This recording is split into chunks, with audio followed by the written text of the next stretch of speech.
Y ya está Mónica Fein, a quien convocamos para charlar sobre la denuncia muy puntual sobre el brazo armado de la Fuerza del Cielo, del gobierno. Pero Mónica, ¿cómo te va? Muy buenas noches. Buenas noches, Pablo. ¿Algo que tengas para decir sobre esto? ¿Lo tenés a Pablo Ibáñez ahí para corregirlo o algo que quieras sumar para agregarle valor? No, creo que esta semana ha sido una semana compleja para el Congreso, donde el presidente de la Comisión de Presupuesto ha cerrado el debate de la comisión, ha dicho, no discutimos más si no adhieren a lo que mandó el gobierno. Cerrar la discusión de la Comisión de Presupuesto creo que es una señal pésima, primero para la institucionalidad, para el Congreso y después para el debate. La verdad que teníamos a las 3 de la tarde presupuesto y Esper a las 2 hizo una conferencia de prensa donde anunció que se cerraba la discusión y que habría extraordinarias si estábamos dispuestos a adherir a lo que mandó el gobierno. ¿Eso es normal? Yo no lo vi nunca. Nosotros decíamos que antes el Congreso era la escribanía del gobierno de turno, de Cristina Fernández, por ejemplo. Bueno, cerró la escribanía, Esper, no está dispuesto ni que lo firmen, salvo una directamente una entrega, porque claramente todos los diputados y diputadas sabíamos que había una discusión de los gobernadores, es pública, que planteaban, bueno, si los ATNs no lo van a distribuir, coparticípenlo. Si los impuestos a los combustibles líquidos los están recaudando y no van a arreglar rutas ni tener transporte, coparticípenlo. Había cuestiones de sentido común que estaban discutiéndolo. Algunos de nosotros decíamos, no van a decir nada de las universidades, de los jubilados, no van a decir nada de estas cuestiones. Bueno, queríamos... bueno, en todo caso, habría un dictamen, dos dictámenes, van al recinto. Porque recordemos que el presupuesto no lo decía el Poder Ejecutivo, lo decía el Congreso. Claramente el Congreso. Y sería un hecho realmente excepcional que por segundo año consecutivo... Nunca ocurrió. Nunca ocurrió. Salvo en épocas de gobiernos no democráticos. Se recondujera el presupuesto 2023. Claro. Ya el 2024, bueno, todos sabemos que lo que significó no tener un presupuesto 2024, eso fue un acuerdo entre La Libertad Avanza y Massa en su momento, que definieron esperar. Esa espera significó, creo yo, una grave crisis institucional y ahora el gobierno de Milei quiere profundizarla. En esta semana... quisieron impulsar ficha limpia, bajé a la sesión. Lamentablemente aquellos republicanos que hoy quieren ficha limpia, la semana pasada cambiaron su visión republicana y decidieron que DNU, que durante años hemos impulsado cambiar la ley de DNU, y más allá del presidente o presidenta de turno, por lo menos yo lo he impulsado, desde la verdad que desde la reforma constitucional estuvimos en desacuerdo, pero particularmente con Patricia Bullrich fui parte del Grupo A que sacó en el 2010 un dictamen contra el DNU. Y era Cristina Fernández de Kirchner la presidenta. Bueno, la verdad que es una barbaridad que esos republicanos que quieren ficha limpia en nombre de la República no estén dispuestos a modificar la ley de DNU que han durante años dicho que es absolutamente incorrecta. Si vos tuvieras que decir, Mónica, todo esto gira alrededor del tema presupuesto. Es decir, se va especulando con distintos proyectos, todos son importantes, todos son trascendentes, pero en el centro de todo está la discusión presupuestaria. Bueno, el presupuesto es la ley de leyes. Claro. ¿Qué vamos a mirar de estos números de distribución en las provincias, de educación, de la universidad? ¿Qué vamos a ver? ¿Qué obra pública va a existir? ¿Qué van a hacer con el ANSES? Siguen tomando decisiones por decreto. También quiero decir que me parece muy importante que discutamos el decreto que le permite al Ejecutivo redefinir deuda externa cambiando las condiciones. Y si la semana que viene llaman a sesión, deberíamos intentar incluir ese tema. No puede ser que... Está convocada para las 3 de la tarde la sesión. DNU habrá que ver, porque hay ¿Qué pasa con la negociación de presupuesto? Bueno, parece una convocatoria para reabrir la negociación por el presupuesto. Claro. ¿Por qué? Porque el artículo 54 del presupuesto dice exactamente lo mismo que el DNU. Entonces lo que plantean algunos actores de la oposición, hay que voltear el presupuesto de renegociación de deuda, superpoderes para Caputo, para que en esas condiciones el gobierno, que el año que viene tiene que hacer pagos por 30.000 millones de dólares y quiere renegociar parte de esa deuda, tenga que sí o sí ponerse a discutir el presupuesto. Pero, a ver, los gobernadores que son colaboracionistas, digamos, este sector colaboracionista que le aprueban todo y Yo creo que tenían la idea de que con el nuevo presupuesto iban a recuperar algo de lo que, bueno, este año fue excepcional, nos cortaron todo esto y que esto volvía a la normalidad. Ahora, con los números que estábamos hablando hoy, de una caída del 3,8% del PBI, los números que tienen, y con estos números del dólar y toda esta historieta que no arreglaron con el fondo, me parece que ellos tienen, lo único que les interesa es poder, cada vez que no le dé el número, dar un hachazo nuevo y cortar y seguir de esta manera hasta infinito. Entonces, digo, ¿qué va a pasar con esos gobernadores o esos sectores que realmente estaban...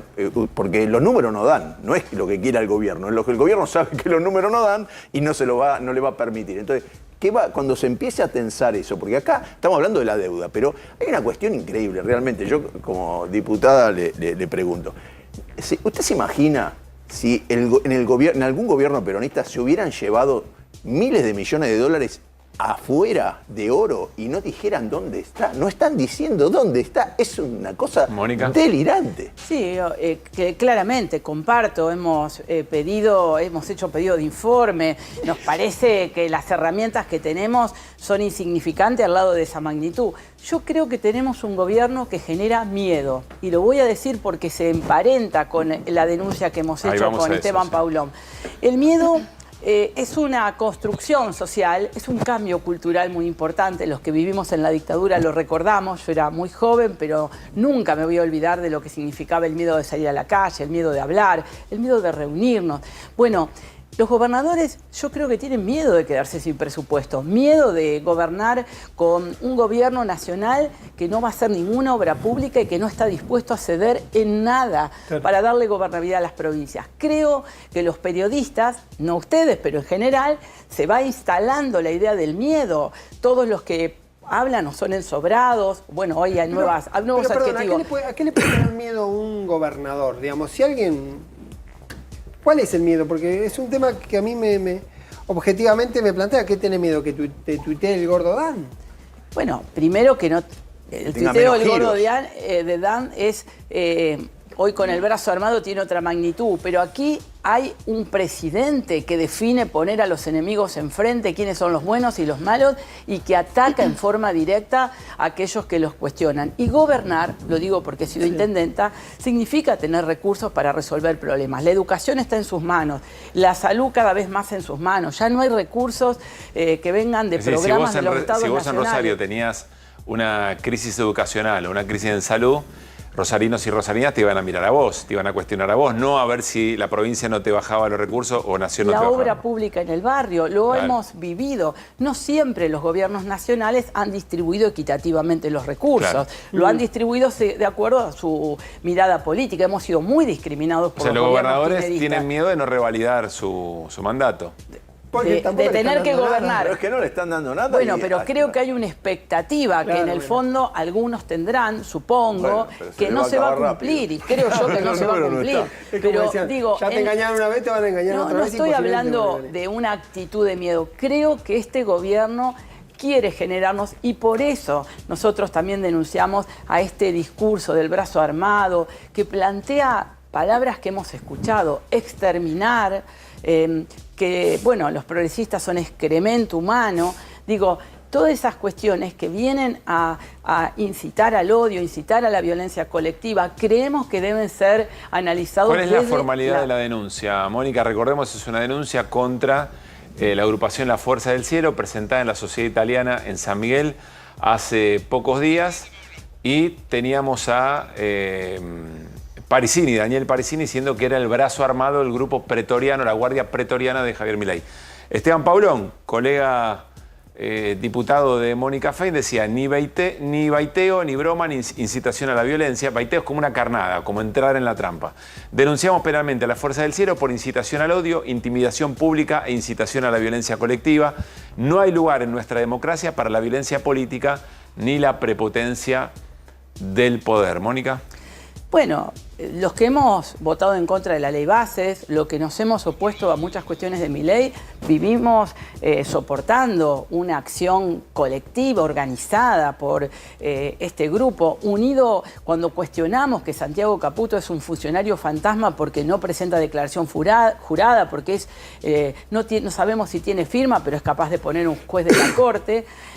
Bueno, los que cuestionamos venimos soportando una serie de cosas. Yo personalmente he aparecido referida como consultora de un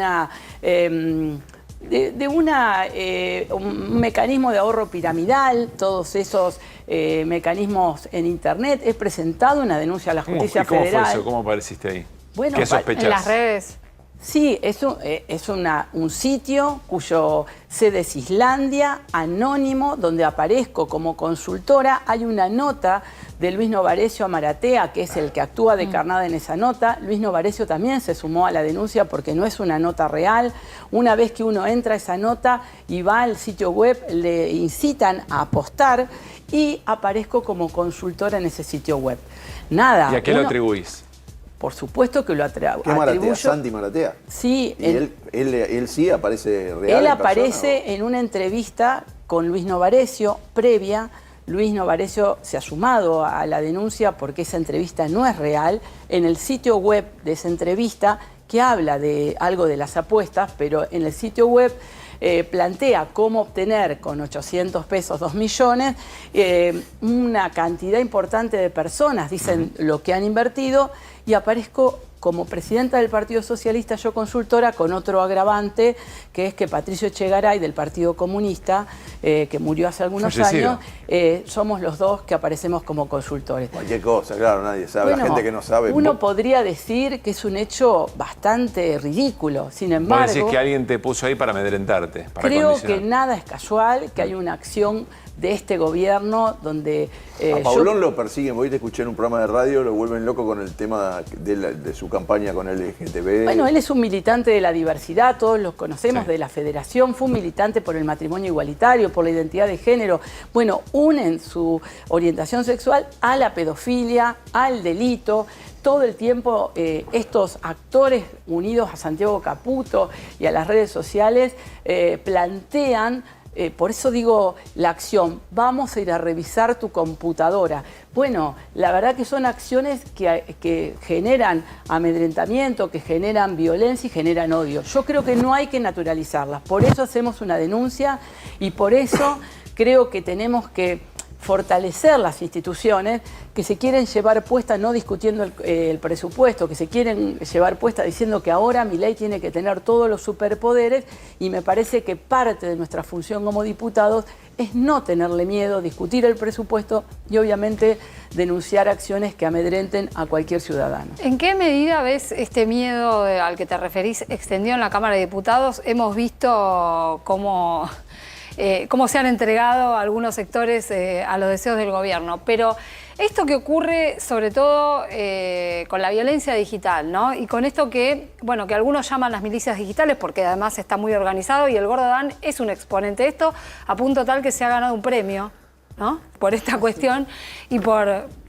proferir mensajes violentos. ¿En qué medida esto que está pasando, ves que afecta a diputados y diputadas de otras fuerzas políticas? Bueno, yo creo que la cultura del miedo es algo que se instala en una sociedad y que genera un condicionamiento. Ustedes son periodistas, no es que alguien necesita decir no digan esto, pero obvio, cuando hay un amedrentamiento, cuando hay un condicionamiento Vamos a dar un ejemplo. La semana pasada teníamos los 130 votos, más 134 votos para discutir la modificación de DNU y el DNU 826 de deuda externa. No pudimos encontrar esos votos. ¿Qué pasó en el medio? Un compromiso del presidente respecto a las provincias, una acción de Pero eso no ocurrió siempre.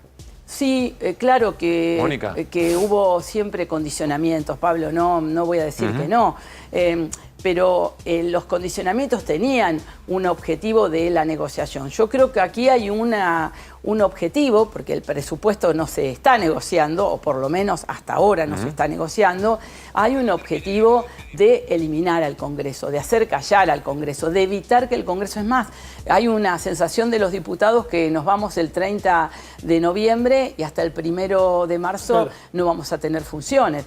No quiere decir que no vamos a trabajar y no vamos a impulsar, pero es muy difícil si no se llama extraordinaria, si no se plantea un temario. Por más que coincidamos o no, yo quiero discutir los temas que el Ejecutivo proponga. Es mejor, lo hicimos desde diciembre, que estamos discutiendo desde la primera ley base, discutir con un Congreso abierto y no un presidente que puede llegar a poner un miembro de la Corte por decreto. Esas son las cuestiones que este gobierno está anunciando. Gracias, Mónica, por haber venido.